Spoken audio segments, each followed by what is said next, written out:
In a world drowning in echo chambers and tribal slogans, genuine critical thinking is vanishing. This video uncovers exactly why authentic and independent research is being replaced by prepackaged intellectual identity politics, if you will.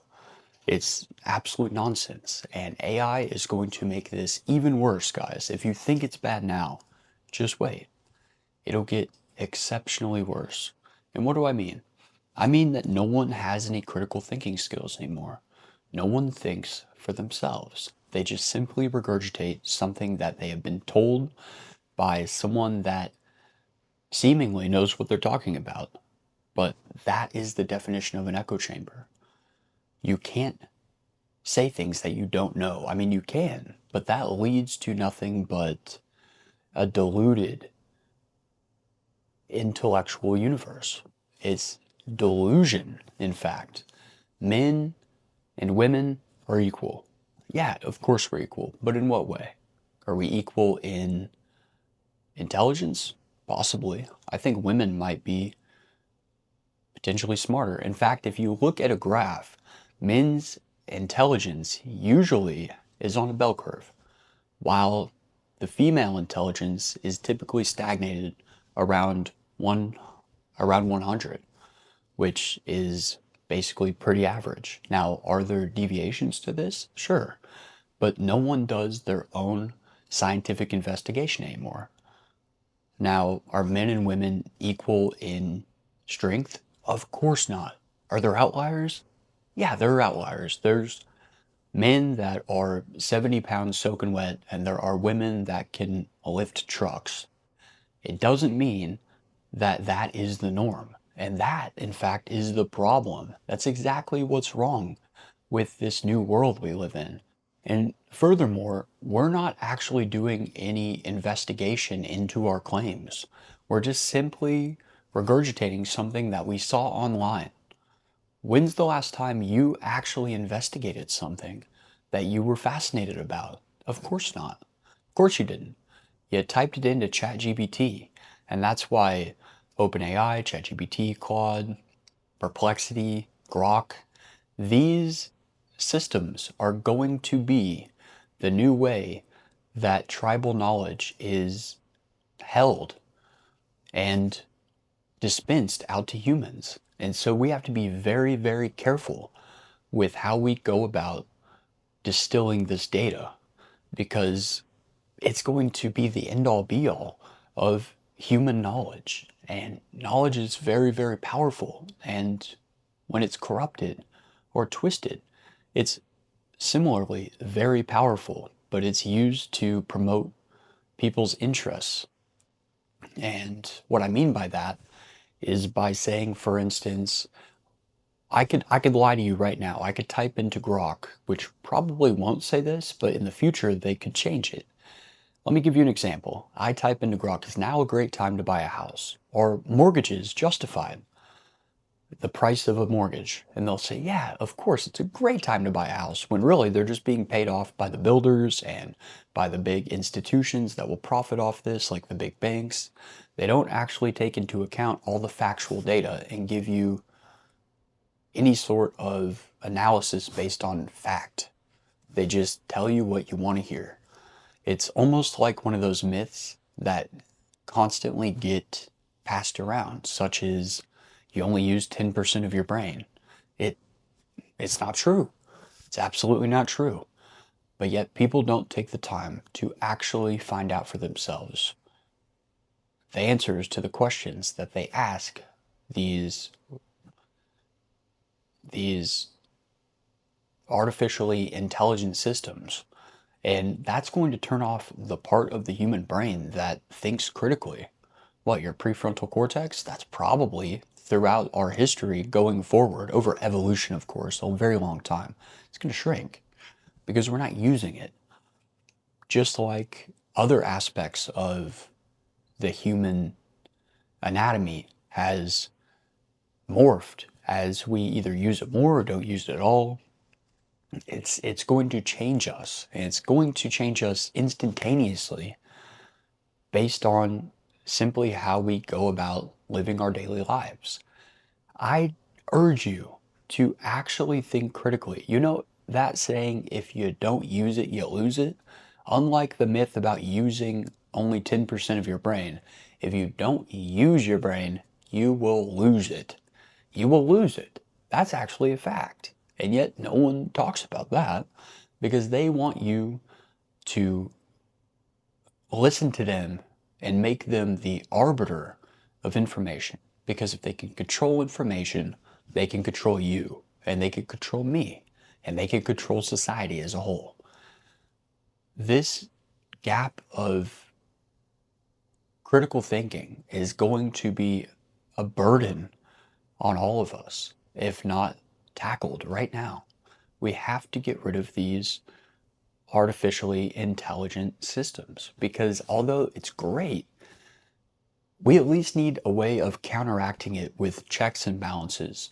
We need to rely on people, actual people that feed the database. You see, what they're doing, they're not coming up with some new revolutionary thing here. They're just simply searching the web on what data has already been discovered.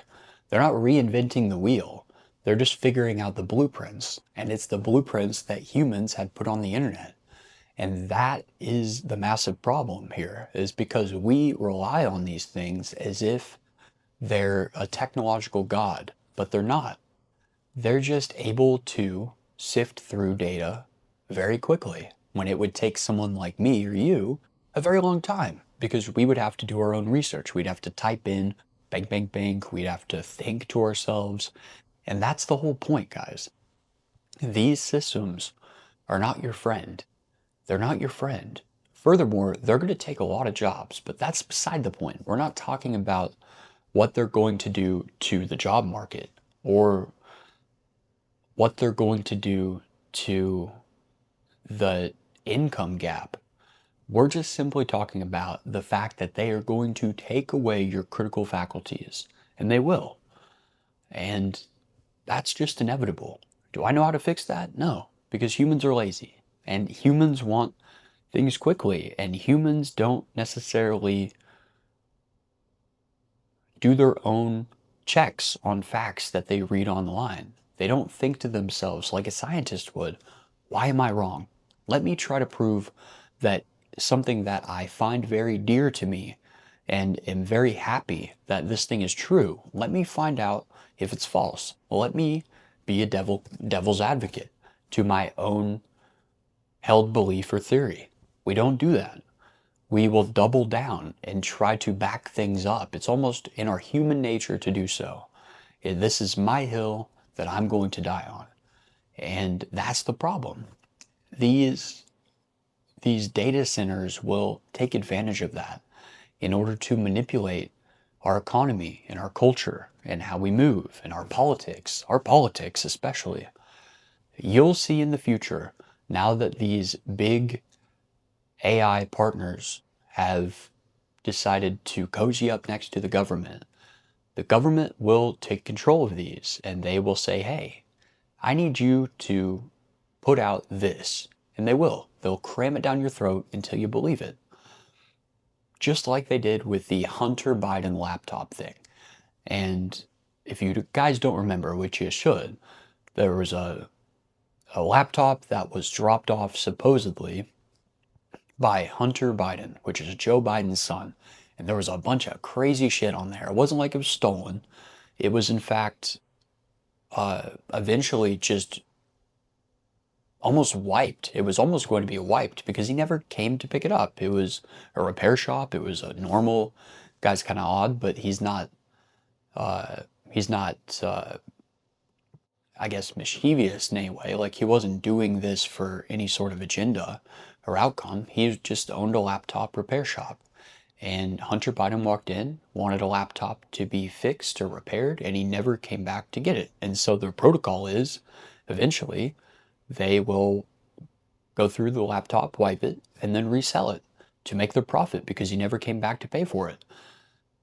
That's neither here nor there. What Facebook did was the problem. The White House directly called Facebook and Mark Zuckerberg in particular, he admitted this on the Joe Rogan Experience, and they said, hey, you're gonna here's some things about a laptop. I want you to block all of that. We have an election going on, or I missed a campaign for another term, and we need you to shut this up. And he did.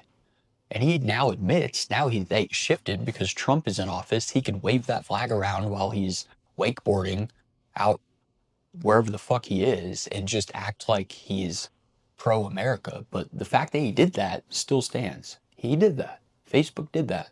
And it's going to get sensationally worse throughout the following presidential campaigns because they're going to tell Peter Thiel in particular is going to make sure that, and like Sam Altman, all of these people, even Elon Musk maybe with Grok, they're going to be pushing their own agendas. It's going to say, you're going to ask Grok and you're going to say, who is the most popular presidential candidate of the 2032 election?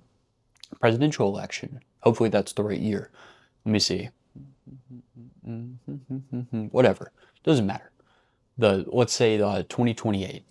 And you're gonna ask Grok, and it's gonna say, well, this Republican is the most popular. And you're going to ask Perplexity, and it's going to say, well, this guy's pretty popular. It's a different guy. You're gonna ask OpenAI, and it's gonna say this Democrat is the most popular, and you're not going to know who to trust. You're going to double down on these false narratives that are given to you because you accept them as facts. And so I highly urge you to start thinking for yourself, because if you don't think for yourself and you don't take control of your own mind, then other people will take control of it for you, and they will push you along their agenda like a little puppet. They'll stick their hand up your asshole and work your mouth in order to suit their own personal agenda. That's what it comes down to. The future can be scary, but it's up to us whether or not we accept this dystopian future or we nip it right in the bud right now and take our own minds back. That's all I have to say. How do we fix this? I have no idea. I have no idea. I'm just the guy that points it out. And it's up to you to solve this issue. It's not up to me. It's up to you. I'm just bringing it to your attention.